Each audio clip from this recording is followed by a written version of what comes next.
ഇത് ഓപ്പൺ നോമിനേഷനോ അതോ jetty നോമിനേഷനോ? Bigg Boss ഹൗസിലെ കൂട്ടത്തലിനുള്ള ബെൽ മുഴക്കി ബിഗ് ബോസ്.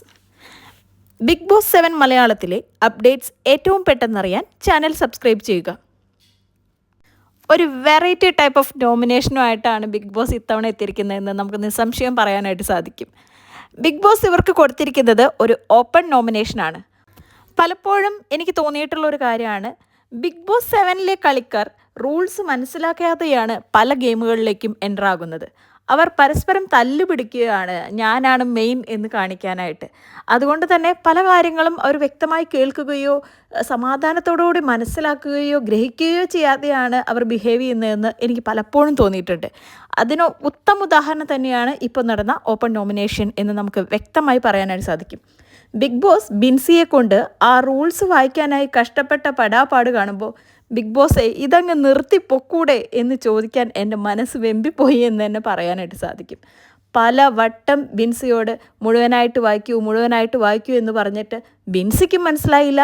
അത് മനസ്സിലാക്കി മിണ്ടാതിരുന്ന് ആ റൂൾസ് കറക്റ്റായി കേൾക്കാൻ ബാക്കിയുള്ള ഹൗസ് മേറ്റ്സിനും സാധിച്ചില്ല എന്ന് തന്നെ വേണം പറയാൻ.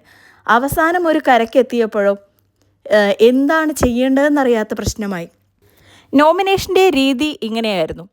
ബിഗ് ബോസ് ഹൗസിൽ നിൽക്കാൻ യോഗ്യരല്ല എന്ന് കരുതുന്ന 4 പേരെ നോമിനേറ്റ് ചെയ്യുക. അവർ 4 പേരും ഇന്നു മുതൽക്ക് ലൈറ്റ് ഓഫ് ചെയ്യുന്ന സമയം മുതൽ വേക്കപ്പ് ടൈം വരെ വീടിന് വെളിയിലായിരിക്കും ഉറങ്ങേണ്ടത്. അവർക്ക് 4 പേർക്കുമായി ഒരു കട്ടിലാണ് പ്രൊവൈഡ് ചെയ്യുക. ഈ കട്ടിലല്ലാതെ വേറെ എവിടെയെങ്കിലും അവർ കിടക്കുകയാണെങ്കിൽ അവരെ കട്ടിലടക്കനെ എടുത്ത് തന്നിരിക്കുന്ന പോയിന്റിൽ വയ്ക്കുവാനും അവരെ ഡയറക്റ്റായി എലിമിനേറ്റ് ചെയ്യാനും സാധ്യതയുണ്ട് എന്നാണ് ബിഗ് ബോസ് പറയുന്നത്. ഒരു കുത്തിത്തിരിപ്പ് ബിഗ് ബോസ് വെച്ചിട്ടുണ്ട്. ഒരു മനസ്സിലാക്കാൻ പറ്റാത്തൊരവസ്ഥ കേൾക്കുന്ന നമുക്കും ഫീൽ ചെയ്യുന്നുണ്ടായിരുന്നു 2-3 വട്ടം ബിൻസി അത് വായിച്ചപ്പോൾ. പിന്നെ പറഞ്ഞിരിക്കുന്നത്, കട്ടിലെടുത്ത് പോകുന്നതിനിടയിൽ ആ 4 അംഗങ്ങളിൽ ആരെങ്കിലും ഉണരുകയാണെങ്കിൽ, അതായത് ഉറങ്ങിക്കിടക്കുന്ന ആൾ ഉണരുകയാണെങ്കിൽ വീട്ടിലെ ലൈറ്റ് മുഴുവൻ ഓണാവുകയും അവർക്ക് ഈ വീട്ടിൽ തന്നെ കണ്ടിന്യൂ ചെയ്യാം എന്നാണ് പറഞ്ഞിരിക്കുന്നത്. ഈ ഒരു ടാസ്കിൻ്റെ കാലാവധിയായി നിശ്ചയിച്ചിരിക്കുന്നത് ഫ്രൈഡേ വരെയാണെന്ന് പറയാം. ഇനിയാണ് അടുത്ത പുകിൽ, നോമിനേഷനായി എത്തി എന്ത് കാരണങ്ങൾ പറയണം എന്നറിയാതെ ഓരോ ഹൗസ് മേറ്റ്സും തല പുകഞ്ഞു നിൽക്കുകയാണ്. ഓരോരോ കാരണങ്ങൾ ഉണ്ടാക്കി പറയുന്നു. ഇതൊക്കെ കാരണങ്ങളാണോ എന്ന് തോന്നിപ്പോകും വിധമുള്ള കാരണങ്ങൾ അവതരിപ്പിക്കുന്നു. അതിനിടയ്ക്ക് ഡിപ്ലോമാറ്റിക്കായി കലാഭവൻ സരിക ശ്രമിക്കുന്നവരും ഈ കൂട്ടത്തിലുണ്ട്. ഇതിനിടയ്ക്കാണ് വളരെ ഹൈലൈറ്റ് ആയിട്ട് ഗിസേലിൻ്റെ ഒരു അണ്ടർ ഗാർമെൻറ്റിനെ കുറിച്ചിട്ടുള്ള ഒരു സംസാരം അനു എടുത്തിടുന്നതും, ഗിസേൽ അനുവിനെ മനസ്സിലാക്കിയില്ല എന്ന് പറഞ്ഞ് ഗിസേലിനെ വോട്ട് ചെയ്യുന്നു, തിരിച്ച് ഗിസേൽ വോട്ട് ചെയ്യുന്നു.